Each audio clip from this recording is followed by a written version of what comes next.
YouTube. It's what you're watching this video on right now, and undoubtedly dozens or hundreds or maybe even thousands of other videos. The rise of internet video has been one of the most revolutionary shifts in media consumption this century. But why?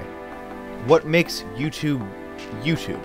What makes it its own distinct medium apart from television or film?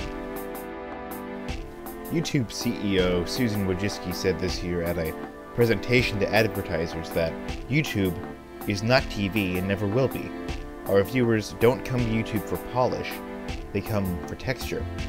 But to add another question, is that even true? Now, on a surface level, TV and film and YouTube are all the same. They make use of moving pictures and synchronized audio, and plop it on screens for people to watch. But look closer and you'll see that some forms of video only work well on a certain medium. For example, could you imagine having to sit through a 2 or 3 hour sitcom or vlog at a movie theater? They just don't work as well. Now, early television was defined by two main properties: its capacity for intimacy and immediacy. Intimacy because content is shown on a smaller screen in the comforts of your own home, with your family, etc., etc. And immediacy because at first all content is broadcast live. This was wildly different from the goals of film, however, where they had infinitely larger budgets and infinitely larger screens that aimed to wow or awe audiences. Film tried to create once-in-a-lifetime experiences. Fantastic plots allowed the moviegoer to forget about their own lives and escape into a new world.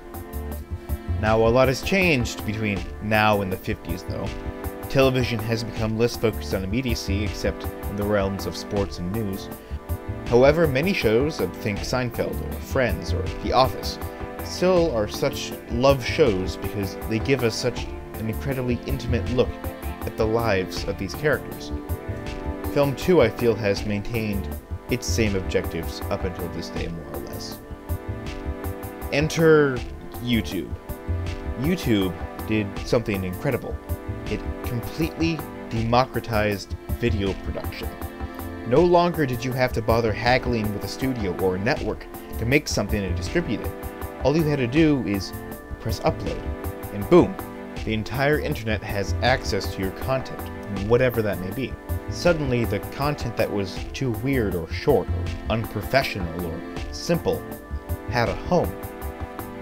Because you didn't need a super large team to create, publish, and market, audiences could get closer to creators, know them, understand them, and trust them. With TV, it was the characters that you became attached to. Now it was the creators themselves. Not only did you watch creators' content, but you can interact with them in the comment section of Twitter or Reddit or wherever and build a community around creators. And because of this, you know that they are real people in front of the cameras. YouTube promised to provide a more authentic look at the lives and opinions of others, more than TV or film ever could. This is the texture that Susan Wojcicki referenced. However, that's what YouTube promises to do. Now, what does this actually look like in practice? Well, I think nowadays, a lot of the time, YouTube offers us an authentic look at the inauthentic lives of YouTubers, while those who have stayed true to themselves have become rarer and rarer. Now, what do I mean by this?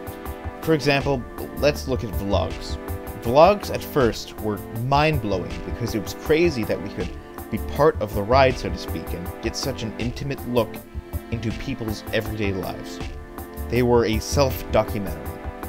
Eventually, the more vloggers realized they were not speaking to a camera but to an audience, the more they took on the role of the performer.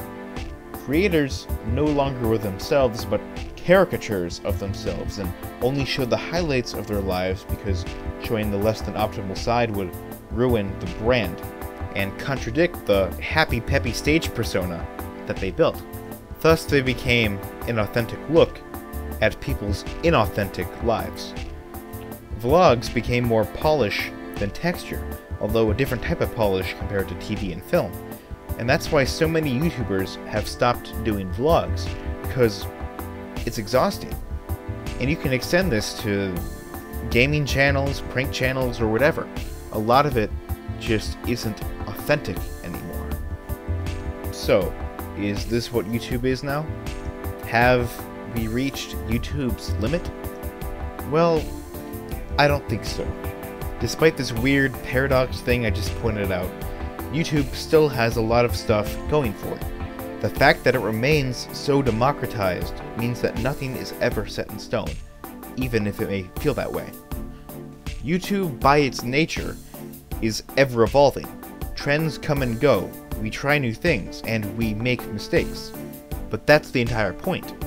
You can't make mistakes on TV and film. Everything has to be perfect. With YouTube, you have the creative license to experiment in ways that you weren't allowed to before. And that's where the true magic of YouTube lies. This has been 1C2.